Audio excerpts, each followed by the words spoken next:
The friend of my sister accused me of her pregnancy, and my parents kicked me out of the house, not believing my words. Hey everyone, before I dive into this absolute mess of a story, I just want to say, if you enjoy real-life drama, betrayal, and all the chaos that comes with it, make sure to subscribe, like, and turn on notifications. It really helps because apparently, people don't watch till the end, and trust me, you'll want to hear this one all the way through. Alright, let's get into it. Hi Reddit. A year ago, my life took a complete nosedive because of a lie. Not a misunderstanding, not a mistake, an outright, malicious lie that turned everything upside down. And the worst part? It came from someone I barely even interacted with. Let me give you some context. My best friend's name is Adam. We've been close for years, since high school actually. He's the kind of guy you can count on, always up for a beer and a late-night gaming session. But Adam has a sister, Laura, and while she was always part of his life, she was never really a part of mine. We'd see each other occasionally at family gatherings, the odd party, or when I'd crash at Adam's place. But we never had a real relationship beyond polite small talk. Laura had issues, and I say that with no judgment, just facts. She had been struggling with mental health problems for as long as I could remember. I didn't know the full details, but Adam had mentioned she had been in and out of therapy for depression and anxiety, maybe something else. He was always protective of her, which I respected, but it wasn't my place to get involved. I had my own life, my own problems, and as far as I was concerned, Laura's struggles weren't my business. I never expected that one day, she would become the reason everything in my life fell apart. It all started unraveling one evening when Adam called me out of nowhere, his voice tense and serious in a way I had never heard before. He told me we needed to talk, immediately. There was no explanation, no warning, just urgency. I had no idea what I was walking into, but I agreed to meet him at his place. When I arrived, the atmosphere was heavy, almost suffocating. Adam sat on the couch, his hands clasped together, while Laura stood by the window, avoiding eye contact. Something was wrong, really wrong. Before I could even ask what was going on, Laura turned to face me, her expression unreadable, and dropped a bombshell that made my entire world spin. She said she was pregnant. And not just that, she was pregnant with my child. I think I laughed at first, not because it was funny, but because it was so absurd that my brain couldn't process it. What? I asked, looking between her and Adam, expecting some kind of twisted joke. But Laura wasn't smiling. Neither was Adam. I shook my head, completely bewildered. That's impossible, I said. I've never even touched you. Laura just stared at me, her face blank, as if I was the one saying something insane. It happened, she said simply. You might not remember, but it did. That was when I realized she was serious. My stomach dropped, my pulse pounded in my ears, and I felt a wave of panic rising in my chest. Laura, I don't know what you're trying to do, but this isn't true. We have never. I know what happened, she interrupted, her voice suddenly shaky, her eyes welling up with tears. You're the father. You have to take responsibility. Adam, who had been silent until now, exhaled sharply, rubbing a hand over his face. Man, I need you to be honest with me, he said, his voice filled with something that sounded like both desperation and betrayal. Did something happen between you two? I couldn't believe what I was hearing. My best friend, my brother in all but blood, was actually entertaining this insanity. No, I almost shouted. Nothing happened, because I have never been with Laura. Adam, you know me. You know I would never. Laura started crying harder, clutching her stomach as if she was in pain. Why are you doing this? She sobbed. Why are you trying to pretend this didn't happen? I trusted you. I was frozen, my mind racing in 100 different directions, searching for any explanation for what was going on. Was this some kind of mistake? A mix-up? Or was she lying? And if she was lying, why? Trying to keep my voice steady, I forced myself to take a deep breath. If you're so sure, I said slowly, then we can settle this right now. A paternity test. That will clear everything up. Laura's entire demeanor changed in an instant. Her tears stopped almost immediately, and she stiffened. No, she said, shaking her head. I don't need a test. I already know. The room fell into silence. Adam looked at me, then at her, his jaw tightening. Laura, if you're sure, then why not take the test? Just to prove it. I shouldn't have to prove anything, she snapped. He's just trying to humiliate me, to make me look like a liar. But I know what happened, and I'm not going to let him get away with it. That was when I knew, without a shadow of a doubt, that she was lying. If she truly believed I was the father, she would have no reason to refuse a test. But instead of admitting the truth, she was doubling down, and worst of all, Adam was stuck in the middle, torn between his loyalty to me and his responsibility to his sister. I felt sick. This wasn't just a misunderstanding. This was something much worse. It did not take long for my parents to find out. In fact, I am convinced that Laura made sure they heard about it as soon as possible. Within a day of that disastrous conversation with Adam and Laura, my phone rang. It was my mother, Emily. The second I picked up, she skipped right past the usual pleasantries and went straight into full panic mode.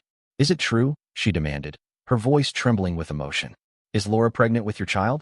I closed my eyes, already exhausted, knowing exactly where this was going. "Mom, listen to me." I started, trying to keep my voice calm. "It's not true. I don't know why she's saying this, but it's a complete lie. I have never." "Stop," she cut me off sharply. "I don't want to hear excuses. She wouldn't make something like this up. Why would she? You need to take responsibility for what you have done."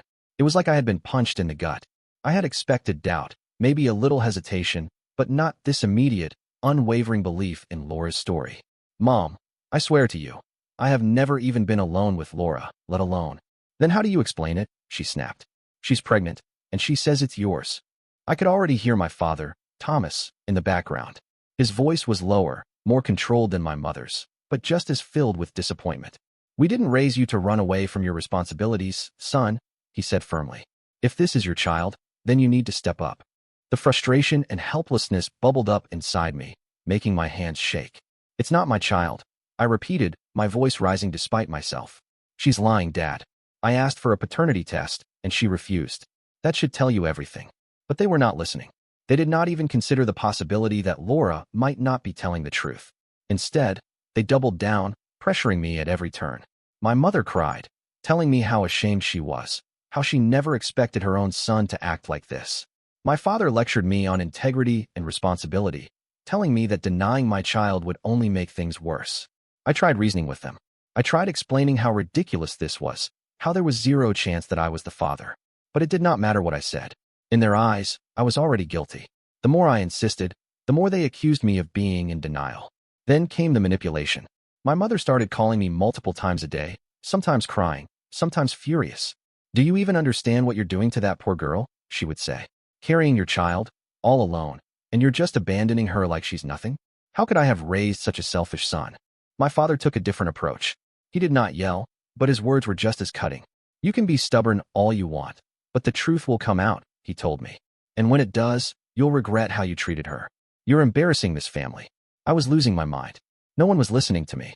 No one cared that Laura was flat out refusing to take a paternity test, the one thing that could have settled this instantly.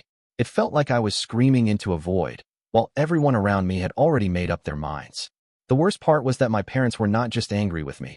They were disappointed. They genuinely believed I was some kind of heartless coward, running away from a responsibility that was never even mine to begin with. And no matter what I did, I could not convince them otherwise. It was not just a nightmare anymore.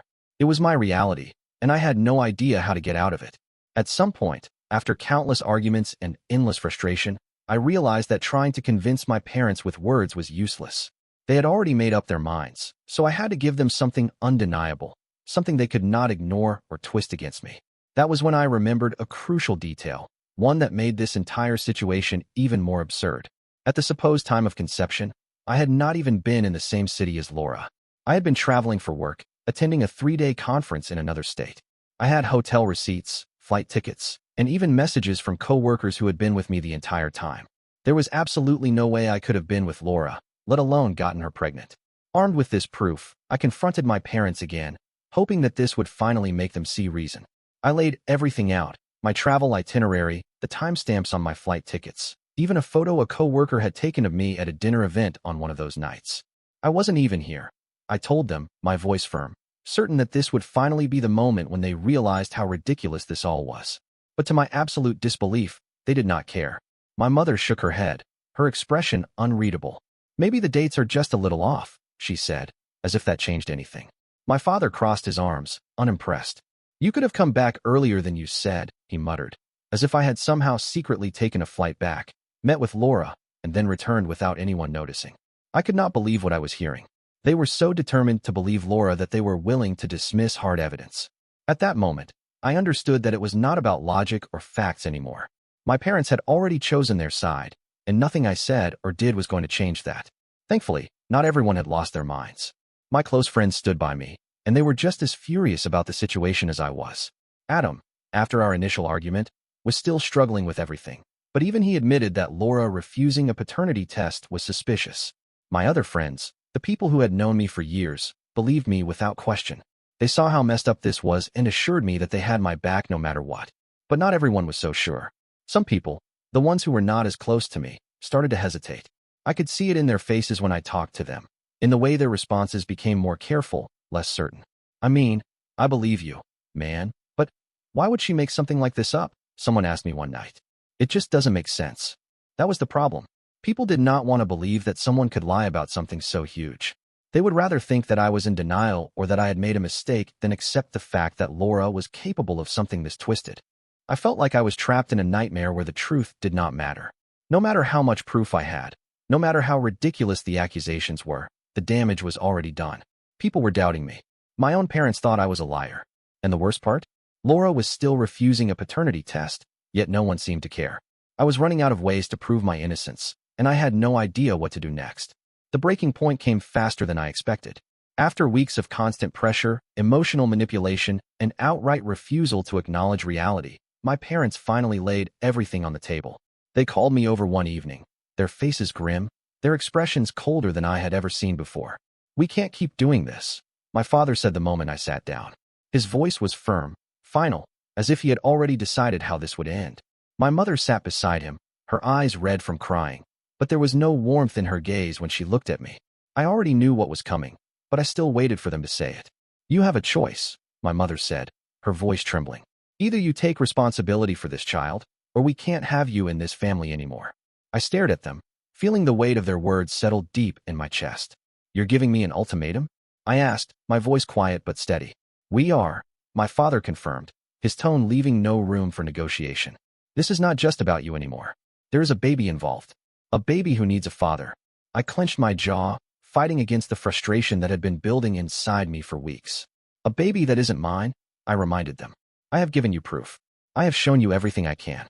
I wasn't even here when this supposedly happened, and she refuses to take a paternity test. What more do you need?" My mother shook her head, as if I was the one being unreasonable. "You can't run from this forever," she said, her voice barely above a whisper. "You think a test is more important than a child? Than family?" I could feel my hands shaking as I exhaled sharply. "This isn't about running from responsibility," I said, forcing myself to stay calm. "This is about the truth. And if you can't see that, then I don't know what else to say." My father let out a slow breath and leaned back in his chair, his eyes filled with something that looked like disappointment. "Then you leave us no choice," he said.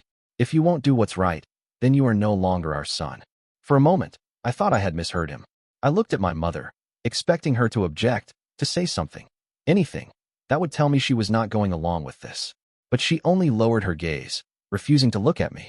I felt something inside me crack, something irreversible. "That's it?" I asked, my voice hollow. "You're just cutting me off? Over a lie?"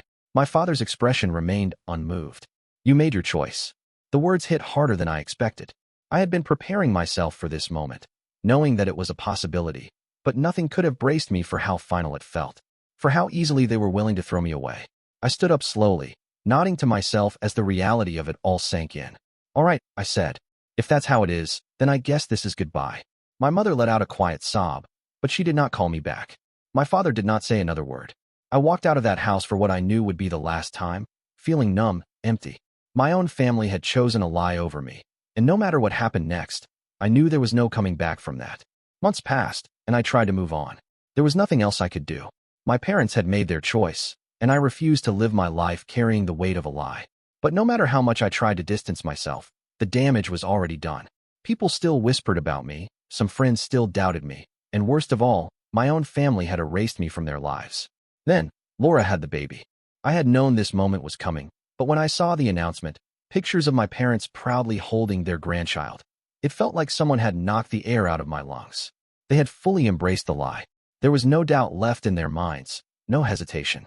I could not live with that. So I did what I should have done from the start. I took legal action. Since Laura had refused to take a paternity test before the baby was born, I went through the courts. It took time, but I got the order. She fought it, of course, tried to delay the process as much as possible, but in the end, she had no choice. The test was done, and just as I had said from the very beginning, the result was 0%. I was not the father. There was no way to twist it, no way to deny it. The proof was in black and white, undeniable, indisputable.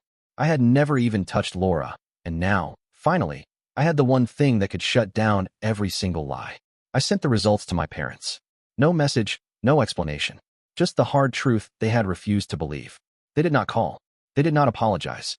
Instead, a few days later, I got a package at my door.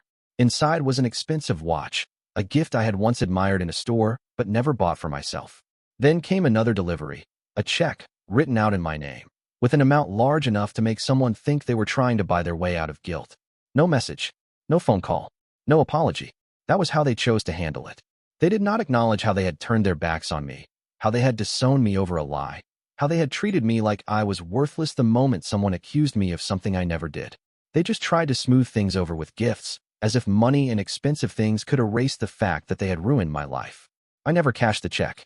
I never wore the watch. I did not even respond.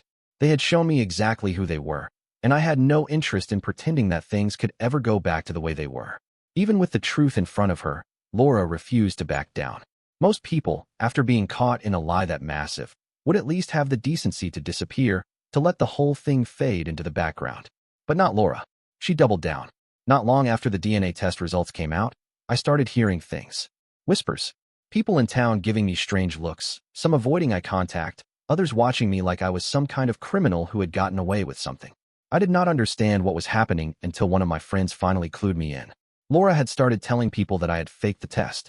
According to her, I had somehow manipulated the results, bribed the lab, or used some kind of legal loophole to avoid taking responsibility.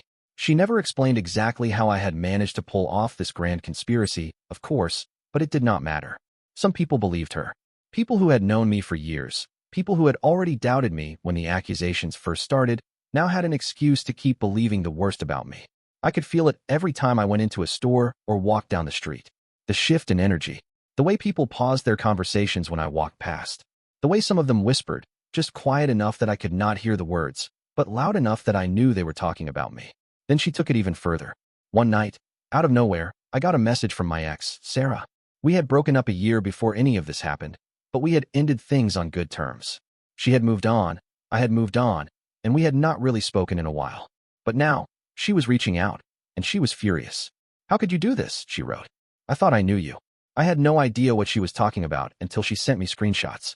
Laura had messaged her, spinning a whole new version of her story. According to her, I had forced her to take the DNA test under extreme stress, knowing that I had tampered with the results in advance. She painted herself as the victim, a struggling mother abandoned by a man who had used his connections to get away with it. She told Sarah that I had ruined her life, that I had abandoned my own child, that I had turned my back on my family. I sat there, staring at the messages, feeling a mix of rage and disbelief so strong that my hands actually shook.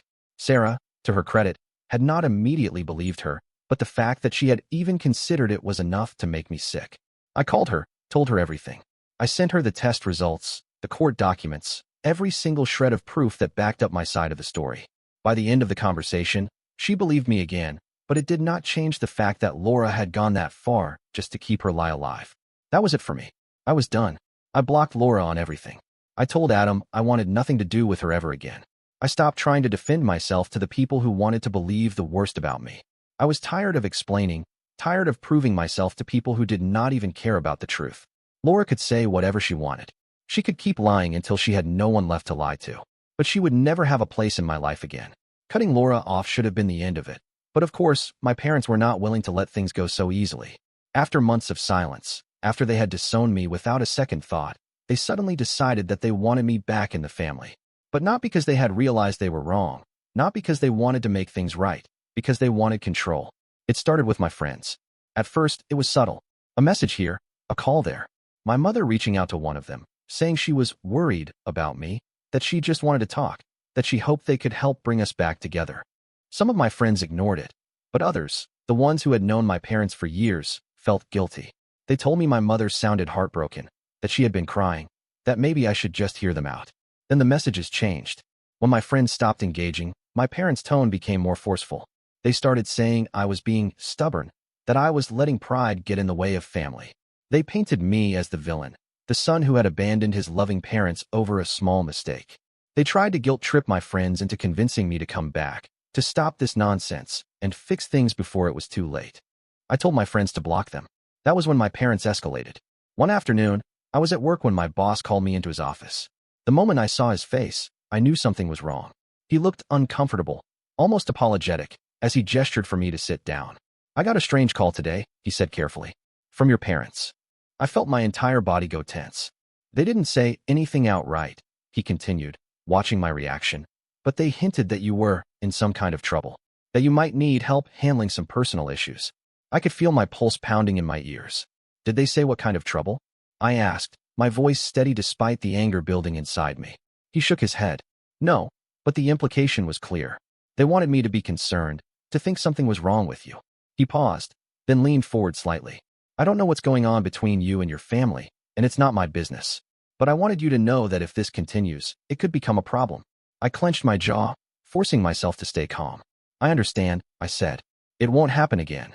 The second I walked out of that office, I knew I had to put a stop to this once and for all.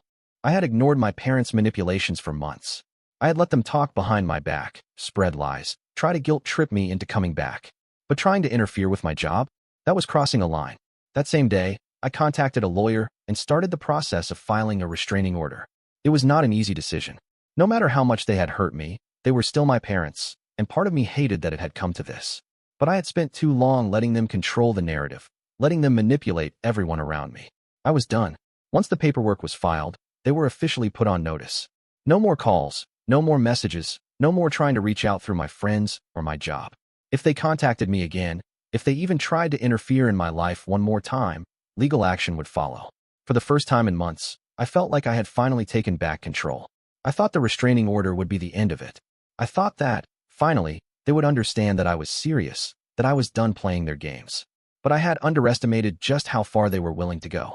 The first sign that things were not over came one morning when I walked outside to find my car vandalized. The word liar was scratched deep into the driver's side door, jagged and angry, the paint peeled away in harsh strokes. I stood there for a long moment, just staring at it, feeling a cold, hollow kind of exhaustion settle into my bones. I knew exactly who had done it. There were no cameras in my apartment's parking lot, no way to prove anything, but I did not need proof. This was personal. This was meant to send a message. I had spent months being called a liar, months trying to clear my name, and now the accusation had been carved into my own property for everyone to see. I reported it, of course, filed a police report, took pictures, documented everything. But I already knew nothing would come of it. The damage was done. Then came the letters. My parents, unable to call or text me directly because of the restraining order, started writing to me instead. Long, rambling, manipulative letters that arrived in thick envelopes, each one filled with page after page of guilt-tripping, emotional blackmail, and veiled threats disguised as concern. At first, I did not even open them. I knew what they would say before I even looked. But eventually, curiosity got the better of me, and I skimmed through one. My mother's words were full of desperation, talking about how much she missed me, how family should always come first, how I was breaking her heart by refusing to talk. She wrote about how hard things had been for her, how she was suffering, how she did not understand why I was doing this to them. There was no mention of the truth, no acknowledgement of what they had done to me, only an attempt to paint themselves as the victims. My father's letters were different, colder, less pleading, more forceful. He wrote about how one day I would regret this, how I was choosing pride over family, how no matter what I did, they would always be my parents, and I would always owe them respect. It was almost laughable. Even after everything, they still thought they had some kind of control over me. I did not respond. I did not acknowledge them. I threw the letters away, one after another, until they finally stopped coming. That was the moment I knew it was over. I was done. Completely, officially, permanently done. There was nothing left to salvage. No reason to keep the door open even a crack. These people, the ones who had raised me, the ones who were supposed to love me unconditionally, had thrown me away the moment they thought I had done something wrong. And even when the truth came out, they refused to admit their mistake. So I made my own decision. I changed my number. I moved to a new place. I legally removed them as my emergency contacts, made sure they had no access to any part of my life. I did not just cut them off, I erased them from my world entirely. I had ignored my parents' manipulations for months. I had let them talk behind my back, spread lies, try to guilt-trip me into coming back. But trying to interfere with my job? That was crossing a line. That same day, I contacted a lawyer and started the process of filing a restraining order. It was not an easy decision. No matter how much they had hurt me, they were still my parents, and part of me hated that it had come to this. But I had spent too long letting them control the narrative, letting them manipulate everyone around me. I was done. Once the paperwork was filed, they were officially put on notice. No more calls, no more messages, no more trying to reach out through my friends or my job. If they contacted me again, if they even tried to interfere in my life one more time, legal action would follow. For the first time in months, I felt like I had finally taken back control. I thought the restraining order would be the end of it. I thought that, finally, they would understand that I was serious, that I was done playing their games. But I had underestimated just how far they were willing to go. The first sign that things were not over came one morning when I walked outside to find my car vandalized. The word liar was scratched deep into the driver's side door, jagged and angry, the paint peeled away in harsh strokes. I stood there for a long moment, just staring at it, feeling a cold, hollow kind of exhaustion settle into my bones. I knew exactly who had done it. There were no cameras in my apartment's parking lot, no way to prove anything, but I did not need proof. This was personal. This was meant to send a message. I had spent months being called a liar, months trying to clear my name, and now the accusation had been carved into my own property for everyone to see. I reported it, of course, filed a police report, took pictures, documented everything. But I already knew nothing would come of it. The damage was done. Then came the letters. My parents, unable to call or text me directly because of the restraining order, started writing to me instead. Long, rambling, manipulative letters that arrived in thick envelopes, each one filled with page after page of guilt-tripping, emotional blackmail, and veiled threats disguised as concern. At first, I did not even open them. I knew what they would say before I even looked. But eventually, curiosity got the better of me, and I skimmed through one. My mother's words were full of desperation, talking about how much she missed me, how family should always come first, how I was breaking her heart by refusing to talk. She wrote about how hard things had been for her, how she was suffering, how she did not understand why I was doing this to them. There was no mention of the truth, no acknowledgement of what they had done to me, only an attempt to paint themselves as the victims. My father's letters were different, colder, less pleading, more forceful. He wrote about how one day I would regret this, how I was choosing pride over family, how no matter what I did, they would always be my parents, and I would always owe them respect. It was almost laughable. Even after everything, they still thought they had some kind of control over me. I did not respond. I did not acknowledge them. I threw the letters away, one after another, until they finally stopped coming. That was the moment I knew it was over. I was done. Completely, officially, permanently done. There was nothing left to salvage. No reason to keep the door open even a crack. These people, the ones who had raised me, the ones who were supposed to love me unconditionally, had thrown me away the moment they thought I had done something wrong. And even when the truth came out, they refused to admit their mistake. So I made my own decision. I changed my number. I moved to a new place. I legally removed them as my emergency contacts, made sure they had no access to any part of my life. I did not just cut them off. I erased them from my world entirely. I sent the letter to my aunt and a few other family members, making sure they knew the truth before the so-called reconciliation event. My parents had spent months twisting the story, making themselves out to be the victims while portraying me as an ungrateful son who had turned his back on them. But now, their lies were beginning to unravel. When the day of their gathering arrived, and I did not show up, the truth started to seep through the cracks. Relatives who had been fed my parents' version of events finally began to question things.